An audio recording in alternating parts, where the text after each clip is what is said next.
Okay, we're looking at Sentimental Journey in our ongoing class, and we're just looking for a substitute chord progression that we can do over the verses because there's two measures of G. This is the way it's written in the chart.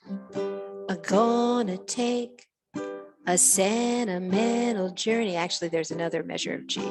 Gonna set my heart at ease. Okay, so we have these three measures of G. What can we do? Well, my go-to was a G to a G major 7 to a G6 and then back up again. Let me show you and then we'll break it down. I'm gonna take a sentimental journey. I'm gonna set my heart at ease. So we got a G form. 1, 2, G major 7 right here.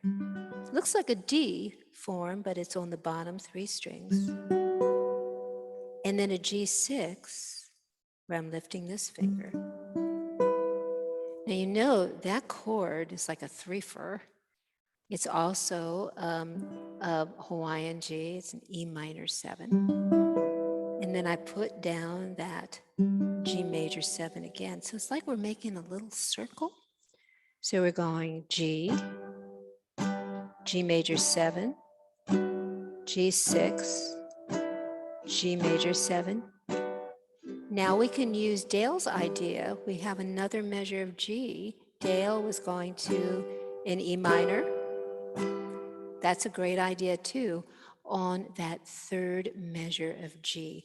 So let's together just do that first line in verse 1. 2, 3, 4. I'm gonna take a sentimental journey.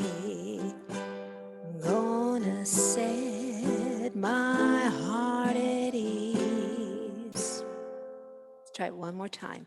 2, 3, 4. G, G major 7, G6, G major 7, G, then a little E minor, A minor, my heart at ease.